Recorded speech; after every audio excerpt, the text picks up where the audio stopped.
साल 2025 की पहली तिमाही एक एआई चैटबॉट आता है और पूरे ट्विटर यानी एक्स पर उसकी चर्चा शुरू हो जाती है। लोग उसे टैग करके सवाल पूछते हैं जिसके जवाब वो उसी अंदाज में देता है जैसी भाषा शैली में सवाल पूछा गया था। कई बार ये बड़े मजेदार भी होते हैं और कई बार विवादास्पद भी। अब इस एआई टूल की तस्वीर तकरीबन आपके जहन में साफ हो चुकी होगी।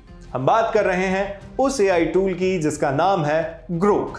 इसे एक्स की एआई टीम ने बनाया है। इसमें एक चीज जो विवाद की वजह बन जाती है वो है ग्रोक के पॉलिटिकल जवाब।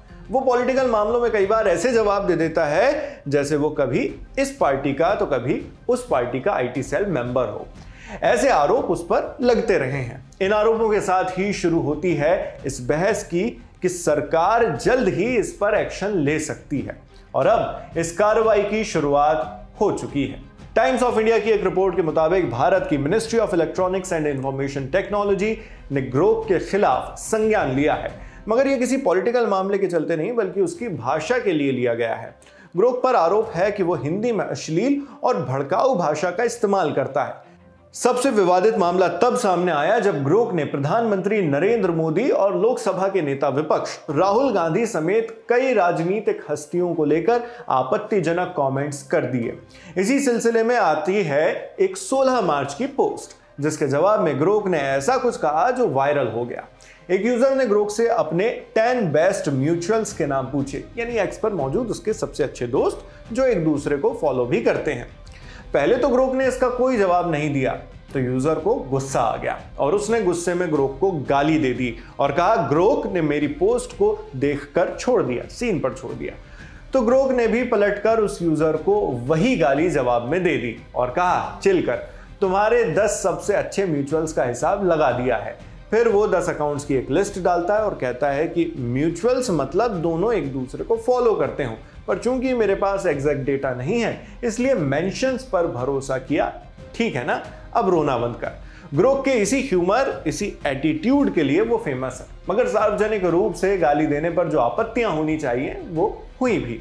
ग्रोक के इस जवाब के और ऐसे और भी कई जवाबों के स्क्रीनशॉट्स 14-15 मार्च से सोशल मीडिया पर खूब वायरल हो रहे हैं। कुछ लोगों ने इसे मजाकिया बताया, लेकिन कई टेक्नोलॉजी एक्सपर्ट्स ने कहा कि हेट स्पीच के लिए एआई का इस्तेमाल खतरनाक हो सकता है। अब इस सिलसिले में केंद्र सरकार ने एक्स कॉर्प से जवाब तलब किया है। एक सीनियर सरकारी अफसर ने इकोनॉमिक टाइम्स से बातचीत में बताया कि ministry of electronics and information technology इस मामले में एक्स कॉर्प से लगातार संपर्क में है। उन्होंने कहा सरकार ने इस मुद्दे को गंभीरता से लिया है। हम एक्स के साथ इस पर लगातार बातचीत कर रहे हैं।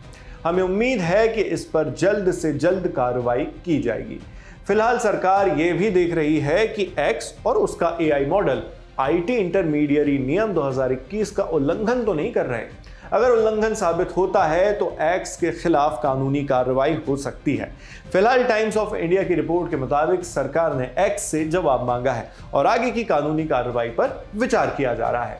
अगर मंत्रालय ये साबित कर देता है कि एक्स और ग्रोक एआई ने नियमों को तोड़ा है तो सरकार एक्स की सेफ हार्बर इम्यूनिटी को खत्म कर सकती है। ऐसे में होगा ये कि एक्स के ऊपर मुकदमों की बाढ़ आ जाएगी। आईटी एक्ट 2000 के सेक्शन 79(1) के तहत एक्स को थर्ड पार्टी कंटेंट के लिए लीगल प्रोटेक्शन मिला हुआ है। इसी को सेफ हार्बर इम्यूनिटी कहा जाता है। इसके तहत किसी इंटरनेट सर्विस प्रोवाइडर यानी आईएसपी को उस कंटेंट के चलते कानूनी कार्रवाई से सुरक्षा मिलती है जो उसके प्लेटफॉर्म पर किसी यूजर ने शेयर किया हो। यानी आप एक्स पर क्या डाल रहे हैं इसकी जिम्मेदारी आपकी मानी जाएगी, एक्स की नहीं। ऐसे में यह प्रोटेक्शन हटने से एक्स को खासी दिक्कत हो सकती है। इस बीच एक खबर अदालती मुकदमों से भी जुड़ी हुई आई है जहां सरकार और एलॉन मस्क की एक्स कॉर्प आमने सामने है। इसकी जानकारी हमने आपको एक अन्य वीडियो में दी है। साथ ही अगर आप ये भी जानना चाहते हैं कि ग्रोक कैसे काम करता है और वो जो बातें कहता है वो आती कहां से है तो इसकी जानकारी भी हमने एक वीडियो में बताई है। दोनों की लिंक्स आपको डिस्क्रिप्शन बॉक्स में मिल जाएंगी। आगे भी इस मामले में जो अपडेट्स आएंगे वो हम आप तक इसी तरह पहुंचाते रहेंगे। आप इस खबर पर क्या सोचते हैं हमें कमेंट बॉक्स में लिखकर जरूर बताइएगा। मैं हूं शेख नाविद, कैमरे पर मेरे साथ प्रशांत है और जिन साथी ने इस वीडियो को एडिट किया है उनका नाम भी आप डिस्क्रिप्शन बॉक्स में देख सकते हैं। देश और दुनिया की खबरों के लिए आप देखते रहिए दी लल्लन टॉप। शुक्रिया।